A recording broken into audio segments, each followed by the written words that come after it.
Caros alunos, sejam bem-vindos à nossa quinta aula da disciplina de Sistemas de Controle 1. Nessa aula, aprenderemos a modelar sistemas mecânicos rotacionais com engrenagens e sistemas eletromecânicos no domínio da frequência.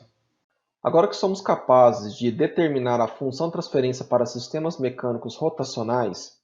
vamos ver situações em que esses sistemas são encontrados juntamente com trens de engrenagens associados.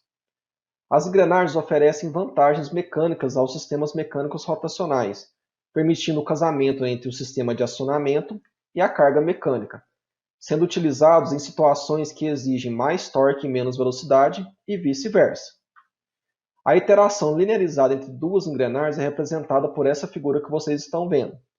onde vemos uma engrenagem de entrada com o raio R1 e N1 dentes, que é gerada de um ângulo θ1 de t devido a um torque T1 de t. A engrenagem de saída com raio R2 e N2 dentes, por sua vez, responde girando de um ângulo θ2 de t e fornecendo um torque T2 de t. À medida que as engrenagens giram, a distância percorrida ao longo da circunferência de cada engrenagem é a mesma. Deste modo, através do produto entre o raio e o deslocamento angular, que confere o comprimento do arco formado pelo movimento da engrenagem, temos que R1 vezes θ1 de t é igual a R2 vezes θ2 de t, o que determina que a relação entre os deslocamentos angulares das engrenagens é inversamente proporcional à razão entre o número de dentes das engrenagens. Além disso, ao admitir que as engrenagens não apresentam perdas, isto é, não absorvem nem armazenam energia, a energia que entra na engrenagem 1 é igual à energia que sai da engrenagem 2.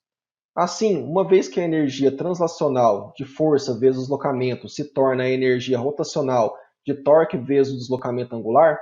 temos que T1 de t vezes θ1 de t é igual a T2 de t vezes θ2 de t, o que determina que a razão entre os torques nas engrenagens é diretamente proporcional à razão entre os números de dentes das engrenagens. Para ilustrar como podemos refletir impedâncias mecânicas através de trens de engrenagens, vamos tomar o seguinte sistema mecânico rotacional como exemplo.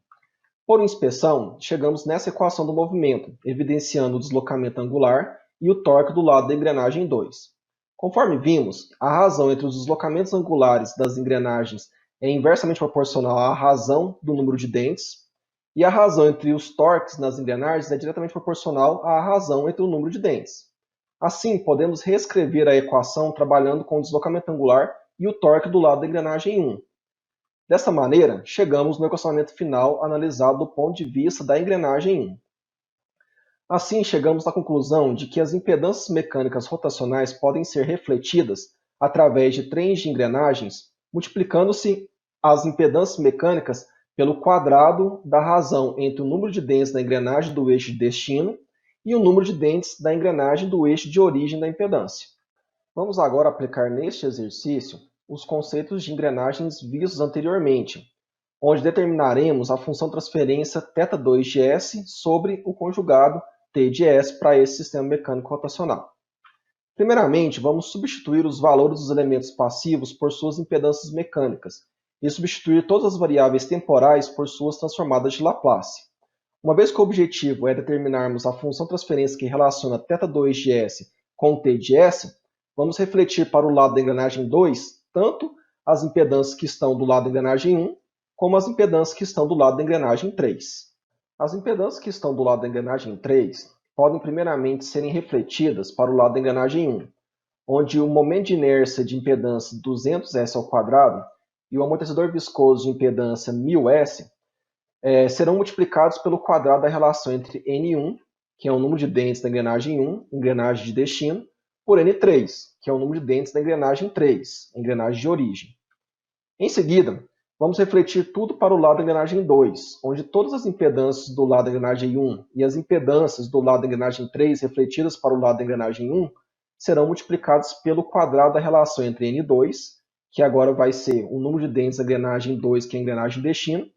por N1, que agora vai ser o número de dentes da engrenagem 1, que é a engrenagem de origem. Observe também que o conjugado T de S foi refletido para o lado da engrenagem 2, sendo multiplicado pela relação entre N2 e N1. Desta forma, temos um sistema equivalente com todas as impedâncias refletidas para o lado da engrenagem 2. Assim, nós temos que a somatória das impedâncias multiplicada pelo deslocamento angular θ2 de S é igual a 10 vezes o t de S, o que nos permite determinar a função transferência dada pela relação entre θ2 de S e t de S, que é igual a 1 sobre 130s² mais 400s mais 55. Com base em tudo que vimos até agora, vamos passar para o estudo de sistemas que são híbridos, com variáveis elétricas e mecânicas, e que são denominados de sistemas eletromecânicos.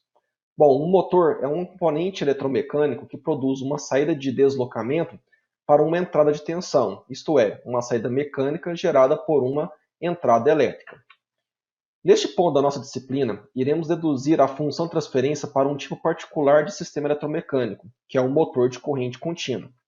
No tipo de motor CC que faremos a nossa análise, um campo magnético chamado de campo constante é gerado por ímãs permanentes ou por um eletroímã estacionário, que por sua vez está localizado na parte estacionária do motor, chamado estator.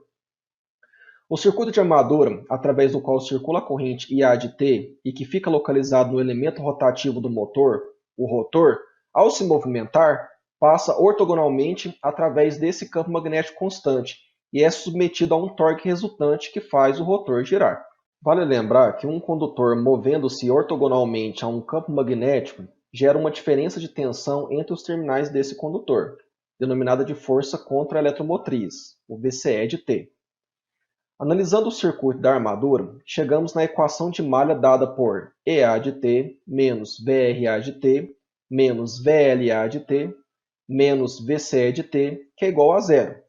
em que EA de T é a tensão aplicada à armadura, e VRA de T e VLA de T são as tensões evidenciadas na resistência e na indutância da bobina da armadura, respectivamente. Através das relações entre tensão e corrente no resistor e no indutor, chegamos nessa equação em que EA de T menos RA vezes IA de T menos LA vezes a derivada de IA de T menos VCE de T é igual a zero. Uma vez que o circuito de armadura que conduz a corrente está girando em um campo magnético, sua tensão é proporcional à velocidade de rotação do rotor. Além disso, o torque desenvolvido pelo motor é proporcional à corrente de armadura. Assim, VCE de T é igual a KCE vezes a velocidade angular do eixo do motor, ômega-m de T. Ou seja, VCE de T é igual a KCE vezes a derivada do deslocamento angular do eixo do motor, θm de T. E o conjugado Tm de T é igual a Kt vezes a corrente IA de T, em que KCE é uma constante de proporcionalidade, chamada de constante de força contra-eletromotriz, e Kt é uma constante de proporcionalidade chamada de constante de torque do motor.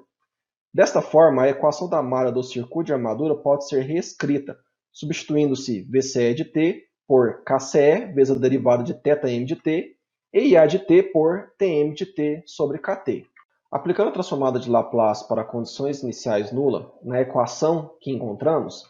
temos essa equação que representa a análise do circuito de armadura no domínio da frequência.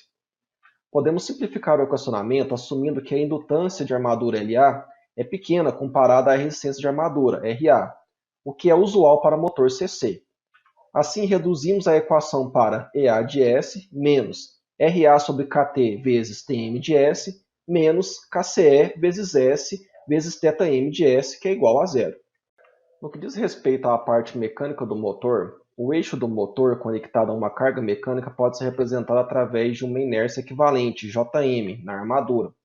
que inclui tanto a inércia da armadura quanto a inércia da carga refletida para a armadura, e um amortecimento viscoso equivalente, dm, na armadura, que inclui tanto o amortecimento viscoso da armadura quanto o amortecimento viscoso da carga refletida para o lado da armadura.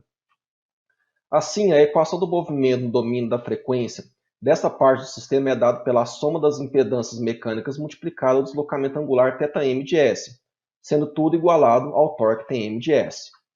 Desta forma, se pegarmos a equação da malha da armadura que obtivemos anteriormente e substituirmos o torque Tm de S, chegamos na representação final do modelo matemático do sistema do motor CC. De posse dessa representação, desenvolvendo o equacionamento, colocando em evidência o deslocamento angular θm de S e colocando em evidência os termos que multiplicam o S e o S ao quadrado, chegamos na representação da função transferência do motor CC, que relaciona o deslocamento angular θm de S com a tensão de alimentação da armadura EA de S. Uma vez encontrada a função transferência e sabendo que as constantes mecânicas dm e jm podem ser mensuradas, podemos determinar as constantes elétricas Kt, Kce e Ra, através de dados do catálogo do motor ou por meio de um ensaio do motor com um dinamômetro, em que o dinamômetro mede o torque e a velocidade de um motor sob a condição de uma tensão aplicada constante. Assim, de posse da equação do domínio de Laplace que obtivemos anteriormente, podemos submeter à transformada inversa de Laplace, chegando nessa equação no domínio do tempo. Resolvendo o equacionamento para o torque Tm de t e considerando que a tensão EA aplicada ao motor é constante, chegamos nessa equação de uma reta que relaciona o torque com a velocidade angular do motor operando em regime permanente. Esse gráfico representado por essa reta é chamada de curva torque-velocidade. Tendo obtido a equação da curva torque-velocidade, podemos obter os pontos que a reta intercepta o eixo do torque e o eixo da velocidade angular, através de ensaios experimentais ou de dados do catálogo do fabricante do motor. Caso o motor CC tenha seu eixo bloqueado, a velocidade angular seria igual a zero, e o valor do torque, chamado de torque com rotor bloqueado, que é o ponto que a curva intercepta a ordenada, seria determinada por Kt sobre Ra vezes Ea. De posse dessa expressão, e sabendo o valor do torque com o rotor bloqueado e o valor da tensão de alimentação da armadura, podemos determinar a relação Kt sobre Ra. Por fim, em uma situação em que o motor CC opere a vazio, ou seja, sem carga conectada ao eixo, podemos considerar que o torque é igual a zero, e o valor da velocidade, chamada de velocidade em vazio, que é o ponto da curva que intercepta a abscissa, pode ser determinado pela relação EA sobre Kce. De posse dessa expressão, e sabendo o valor da velocidade em vazio e o valor da tensão de alimentação da armadura, podemos determinar o valor de Kce. Para ilustrar a teoria que acabamos de ver, vamos resolver esse exercício onde temos um motor CC alimentado por uma tensão EA igual a 100 volts. Esse motor apresenta o eixo representado por um momento de inércia JA de 1 kg/m² e um amortecedor viscoso dA de 5 Nm/s por radiano. Conectada a esse eixo através de engrenagens, temos uma carga mecânica de momento de inércia Jc de 400 kg/m² e amortecedor viscoso DC de 800 Nm/s por radiano. Com base nessa informação, devemos determinar a função transferência ωc de S por EA de S. Uma vez que a função transferência do motor apresenta tanto constantes elétricas como constantes mecânicas, devemos refletir tanto as impedâncias como o deslocamento angular do lado da carga para o lado do motor. Começando pelo deslocamento angular, nós sabemos que θm de S sobre θx de S é igual a N2 sobre N1, e que θx de S sobre θc de S é igual a N4 sobre N3. Assim, o deslocamento do lado do eixo motor θm de S é dado por N2 sobre N1 vezes N4 sobre N3 vezes θc de S, sendo igual a 20 vezes θc de S. O momento de inércia da carga pode ser refletido para o lado do eixo do motor multiplicando-o pelo quadrado de N3 sobre N4 e pelo quadrado de N1 sobre N2, o que determina um momento de inércia J'C de 1 kg/m². Já o amortecedor viscoso da carga pode ser refletido para o lado do eixo do motor multiplicando-o também pelo quadrado de N3 sobre N4 e pelo quadrado de N1 sobre N2,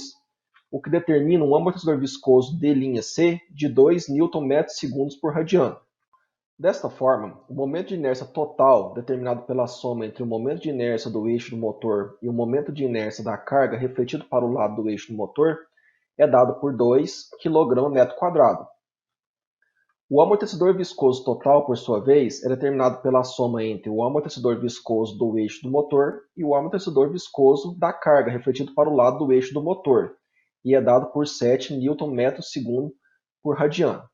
Além disso, conforme vimos anteriormente, o torque do rotor bloqueado é dado pela fonte de alimentação EA multiplicada pela relação Kt sobre Ra. Deste modo, sendo EA igual a 100, e sabendo com base na curva torque-velocidade fornecida pelo exercício que o torque de rotor bloqueado é igual a 200 Nm, podemos determinar que a relação Kt sobre Ra é igual a 2. E uma vez que a velocidade a vazio, dada pela relação EA sobre KCE, é igual a 25 radianos por segundo, conforme pode ser visto pela curva torque-velocidade, podemos determinar o valor da constante KCE como sendo igual a 4. Deste modo, de posse dos valores de Jm, dm, KCE e da relação Kt sobre Ra, utilizamos a expressão da relação entre o deslocamento angular θm de S e a fonte de tensão EA de S, para determinarmos a função transferência do sistema. Entretanto, o exercício pede para determinarmos a função transferência ωc de S por EA de S.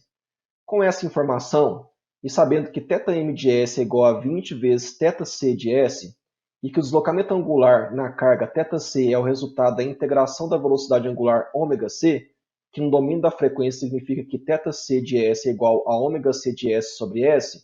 então chegamos na função transferência final do sistema em análise, que é dada por 0,05 sobre S mais 7,5.